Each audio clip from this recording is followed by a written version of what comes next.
hizo Nayibe, la investigación se debe de hacer dentro del contexto del país y dentro de los parámetros éticos que existen, y lo que yo voy a hablar a continuación es lo que se haría ya en el laboratorio. La siguiente. Los temas que yo voy a cubrir van a ser una muy breve revisión de lo que son los estudios etnobotánicos y sus aplicaciones, y voy a hacer un énfasis en lo que son los productos botánicos con usos medicinales. Luego voy a hacer una breve descripción de lo que es el descubrimiento y desarrollo de productos farmacéuticos y cómo se debe hacer la selección de los métodos farmacológicos. Finalmente voy a hablar brevemente de la eficacia de los productos botánicos y las conclusiones. Siguiente. Como nos había dicho Nayibe, muchas de las plantas en el Ecuador y en el mundo tienen aplicaciones en varias categorías: medicinales, agrícolas, combustibles, maderables, comestibles, ornamentales, materia prima e incluso las que son para usos sociales. Mi interés es básicamente en las plantas que tienen aplicaciones medicinales. En el Ecuador se han registrado 5.172 especies útiles. Este número es una recopilación que se obtuvo en la Enciclopedia de las Plantas Útiles del Ecuador, y se hace referencia a que 3 de cada 10 plantas tienen usos útiles. Y este es solo un ejemplo de lo que son los usos de las plantas andinas, de las cuales existen varias publicaciones en varias de sus aplicaciones. Siguiente. En lo que se refiere a lo que son productos botánicos con aplicaciones medicinales, esto se refiere a plantas que tienen fines curativos, paliativos y preventivos, y su importancia radica en que, como lo dijo Nayibe, muchas de las comunidades indígenas utilizan esto en gran medida, sino exclusivamente, para curar sus dolencias. Y además, como está registrado en el Ministerio de Salud, las comunidades indígenas son quienes más sufren de enfermedades respiratorias y de enfermedades infecciosas. Entonces, dentro de las categorías de plantas medicinales, estas son las que tienen más representantes. Dentro del Ecuador y de muchos países latinoamericanos, el conocimiento de medicina ancestral es inmenso. Sin embargo, todavía necesita ser un poco más explorado. Esta es una lista, otra vez desde la Enciclopedia de Plantas Útiles del Ecuador, en el cual se presentan las categorías en las cuales se han agrupado las plantas medicinales del Ecuador. 3.118 especies son registradas como plantas útiles medicinales.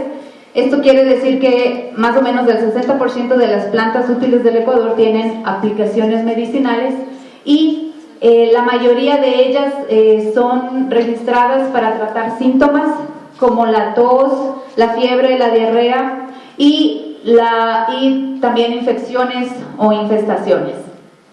Siguiente. Como resalta Lucía de la Torre, muchas de estas de los usos documentados son vagos, por lo que la oportunidad de realizar investigación científica es muy grande y tiene que ser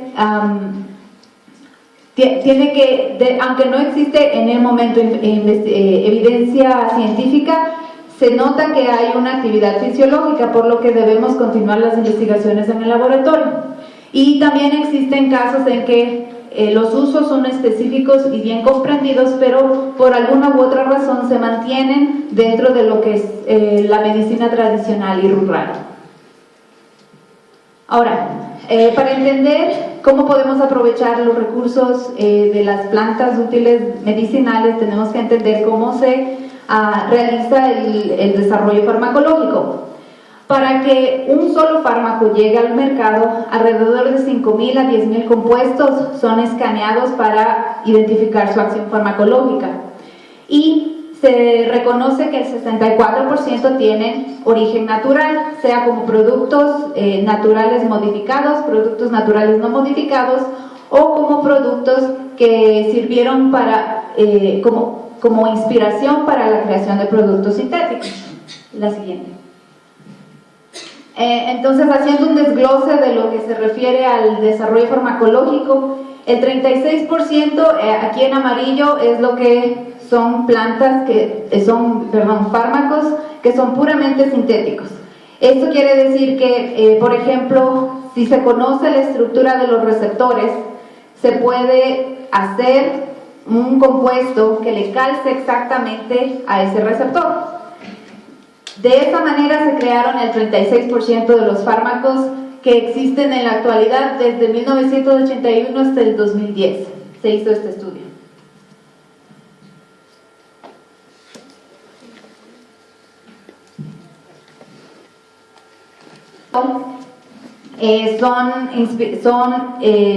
Son productos naturales sin modificar, que es la franja chiquita que dice 59.6%, o son mezclas botánicas, o han servido, o son productos naturales modificados de cierta manera, o son productos sintéticos que se inspiraron en los productos naturales.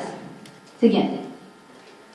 Entonces, dentro de lo que son los recursos biológicos, apenas el 5 o el 10% de las plantas a nivel mundial han sido escaneadas para encontrar compuestos bioactivos, que es la franjita que está sobresaliendo.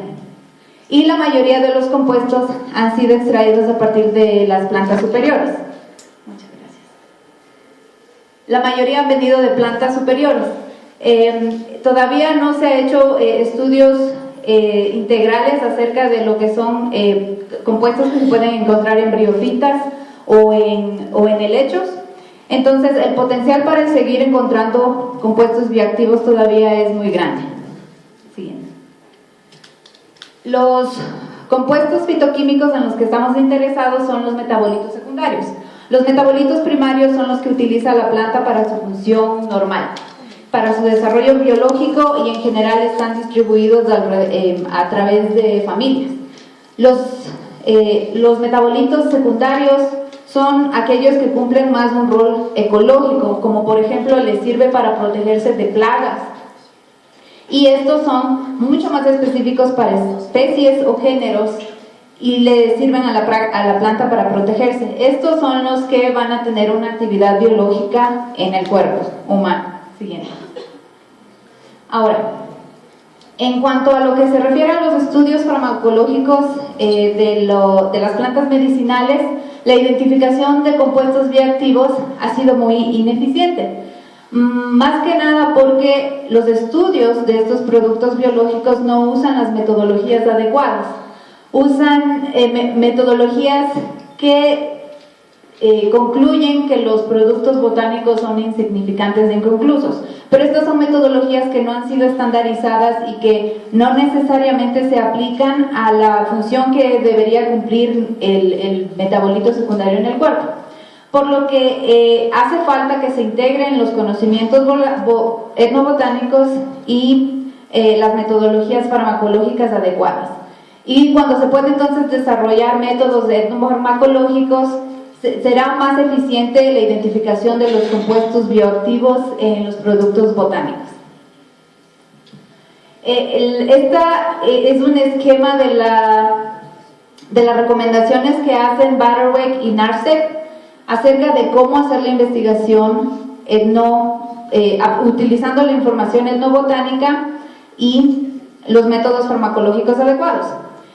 En la actualidad, el desarrollo farmacéutico se hace a partir de la identificación de una estructura química a la cual se somete a estudios preclínicos, sea in vitro y luego en animales, en estudios preclínicos, y una vez que se obtiene la información en ese respecto, se hacen las investigaciones en los seres humanos, en estudios clínicos en distintas fases.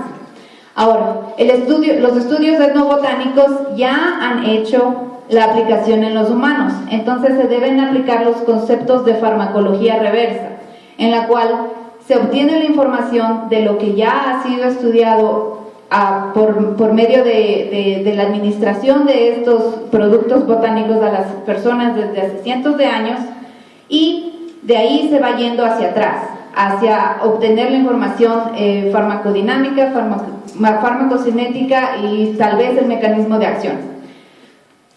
Y esto es lo que se indica aquí, que primero empezamos con un extracto de planta que debe ser tratado en el laboratorio de la forma en la cual tratarían las comunidades para tratar los síntomas o los males que tienen. Por ejemplo, hay muchas publicaciones que las comunidades usan maceración, pero en el laboratorio por A o B razón utilizan métodos distintos, utilizan extracciones de etanol. Entonces, no hay una continuación entre lo que se hace en la información etnobotánica y lo que se hace en el laboratorio. Entonces, eso se tiene que tener mucho en cuenta. Después se hace el análisis fitoquímico, la farmacología, la farmacocinética y al final el mecanismo de acción. Siguiente. En este sentido les voy a dar un ejemplo con los compuestos con los que yo trabajé. Son los flavonoides, que son fitoquímicos, que tienen actividad biológica y son de característica quiral. ¿Y a esto a qué se refiere? Que los carbonos 2 y 3 pueden tener distinta orientación en el espacio. Y como les dije, los receptores a los cuales estos están apuntándole tienen cierta estructura tridimensional. Si se cambia la estructura de la composición de la estructura 3D del compuesto, ya no va a encajar, ya no va a producir el efecto deseado. Por eso debemos tener en cuenta este tipo de estructura estereoquímica de los compuestos. Y estos compuestos pueden existir como mezclas racémicas en las plantas, o sea que van a haber más, menos, cis, trans, R o S, cualquiera de los tres nombres es utilizable. Y en la mayoría de casos están unidos a azúcares, entonces son glicósidos. Siguiente. ¿Y por qué es importante considerar la estereoquímica en el desarrollo farmacológico? Todas estas fármacos que ven aquí tienen esa característica quiral, que tienen distintas estructuras tridimensionales que los hacen activos. Y, siguiente, especialmente en Estados Unidos y en todo el mundo se aprendió de una forma muy trágica la importancia de reconocer la estructura estereoquímica de los compuestos cuando se empezó a estudiar el compuesto talidomid, que fue prescrito para mujeres embarazadas que tenían los malestares de la mañana, mareos y náuseas. Siguiente. Y no se reconoció que este compuesto era una mezcla del R y del S. Entonces las madres que recibieron ese compuesto tuvieron niños que nacían sin brazos. Cuando lo retiraron del mercado, se dieron cuenta que el enantiómero S era el que tenía este efecto teratogénico que afectaba a los niños, mientras que el enantiómero R era el que tenía el efecto deseado. Entonces fue una tragedia aprender de esa manera, pero nos sirvió para que de ahí en adelante se tomen en cuenta este tipo de estereoquímicas que también deben ser aplicadas a los compuestos naturales. Siguiente. Este es uno de los ejemplos, un ejemplo de los compuestos que estudié para mi doctorado, es la taxifolina, que se encuentra en uvas y el vino, y que tiene 4 enantiómeros, tiene 4 estructuras espaciales, y que hasta el momento, antes de mi tesis, solo habían sido identificados como un compuesto. No podían identificar las distintas estructuras tridimensionales. Siguiente. Mi estudio logró que un método de HPLC en el cual se lograron identificar las 4 estructuras tridimensionales del compuesto. Y esto es lo que generalmente se hace cuando estamos estudiando productos botánicos. Los productos botánicos empiezan con un perfil cromatográfico de varios componentes, y a través de métodos farmacológicos adecuados se puede identificar cuál de estos compuestos es el que tiene la actividad farmacológica, y entonces se lo puede aislar y se puede continuar con el siguiente paso. Entonces, ahorita acabamos de ver las particularidades que tiene lo que es el análisis fitoquímico. Ahora vamos a ir a lo que es el análisis de la farmacología y la farmacocinética. Siguiente. Los estudios farmacocinéticos y farmacodinámicos es lo que se refiere como PK y PD, PK/PD. Todo alimento, cualquier cosa que tú ingieres va a ser procesado en el cuerpo, y eso se refiere a PK, o va a tener un efecto sobre el cuerpo. Te va a nutrir, va a matar una célula de cáncer, va a deshacerse de triglicéridos, y esto es lo que se refiere como PD. Entonces, estos estudios PK/PD te ayudan a entender la relación entre la dosis que tú le das a un paciente y la respuesta que obtienes. Siguiente. En este aspecto hay ciertos parámetros que tenemos que considerar y que son los que nos van a informar. En lo que es la farmacocinética son estos compuestos muy importantes, el de la biodisponibilidad, que muchas veces es ignorado en los estudios etnofarmacológicos. Y nos informa a través de la PD lo que es el IMAX y el S50, y estos modelos pueden integrarse para describir la relación de la exposición y respuesta. Entonces, la PK es el cambio de la concentración en la sangre del compuesto en el tiempo, y la PD es el cambio del efecto relacionado con la concentración. Cuando se juntan esos dos, estamos hablando del PK/PD, que es del efecto sobre el tiempo. Siguiente. Entonces, los estudios de PD toman en cuenta la relación entre la concentración en el sitio de acción y la respuesta.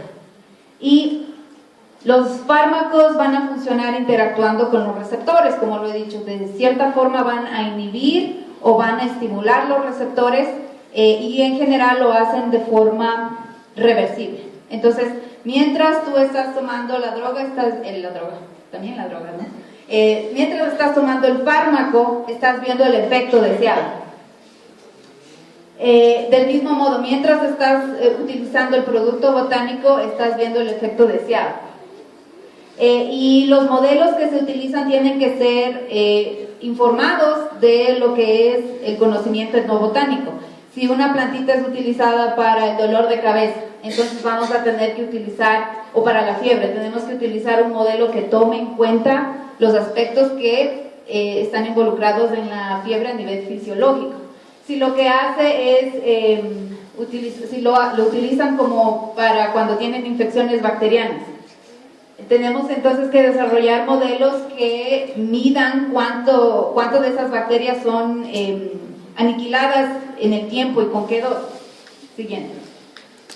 Y finalmente, una vez que se ha obtenido esta información y se han identificado los compuestos activos, se puede hacer lo que es el estudio de PK, que es el que mide la relación entre la concentración en la sangre y el tiempo, y caracteriza la distribución, metabolismo y eliminación del compuesto.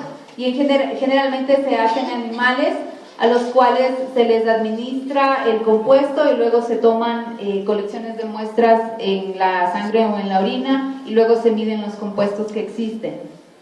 Siguiente.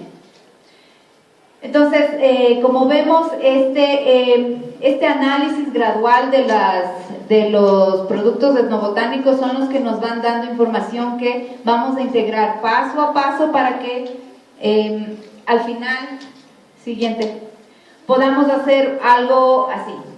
Este es mi trabajo de postdoctorado, uno de los proyectos en los que trabajé, en el cual estamos tratando de incorporar la información que se obtiene in vitro con la información que se obtiene de los estudios en animales, que es el PK y el PD, para construir este tipo de modelos. Son modelos matemáticos que nos permiten simular lo que pasaría si se cambia de dosis, si se cambia de frecuencia de la administración. Y con ello podemos seleccionar entonces las dosis adecuadas, frecuencia adecuada, y se puede simular lo que pasaría en el cuerpo. Siguiente.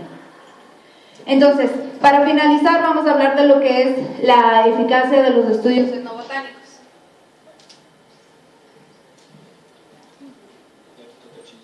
Sí. Para finalizar, este fue una revista que salió en junio de este año. En el Evidence-Based Complementary and Alternative Medicine, que habla acerca de la eficacia de los fármacos a base de hierbas en las enfermedades humanas, en las enfermedades y desórdenes humanos. Hacen una revisión mayormente de la medicina tradicional china, porque a diferencia de lo que de la recopilación que se hace acá, en China y otros países de Asia, la recopilación de su conocimiento tradicional ha sido escrito desde hace cientos de años, mientras que el nuestro es mayormente oral. Entonces tienen la ventaja de que ellos tienen los registros de hace cientos de años, por eso están más avanzados. Y lo que hacen es básicamente encontrar la evidencia científica de por qué la plantita tal o la mezcla tal fue utilizada para cierta desorden. Y eso es a lo que eventualmente nosotros quisiéramos llegar, tener esa evidencia científica que demuestre por qué nuestras comunidades usan ciertas plantas. Siguiente. Y finalmente, existe desde el 2004 una categoría en la FDA de fármacos botánicos, y hasta el momento solo se han aprobado 2. En el 2006 se aprobó Bergen, que es extraído del té verde y que tiene un uso tópico para infecciones. En el 2012 se aprobó el fármaco Fulisac de la sangre de drago. Es una planta que tenemos aquí, ¿verdad? Y es a través de Salix Pharmaceuticals. Y es de aplicación oral para tratamiento de diarrea que es asociada con el virus VIH. Entonces, esto es una evidencia de que existe el potencial en nuestras plantas de llegar a ser un fármaco botánico, si es que existen las políticas adecuadas, si es que existe la integración y la participación de las comunidades en el estudio, para que no exista algo así donde no se en este es un tipo de estudio en el que no se reconoció de dónde se sacó la planta, quién fue la fuente, y ellos están teniendo sus beneficios financieros, pero no la comunidad que les dio esta información. Siguiente. Entonces, ya como conclusiones es que el conocimiento ancestral en el área médica es inmenso, pero está inexplorado. Entonces les invito a ustedes como estudiantes de biotecnología a que sigan interesados en estudiar este tipo de compuestos, y que la participación de las comunidades es vital para, primero, que se les reconozca los derechos de propiedad intelectual, y luego se pueda hacer un reconocimiento más rápido de lo que existe en cuanto a compuestos bioactivos, ya que ellos han estado usándolos por cientos de años. Y también hay que tomar en cuenta que deben elegirse métodos etnofarmacológicos adecuados para que este tipo de investigación pueda seguir adelante. Siguiente. Gracias.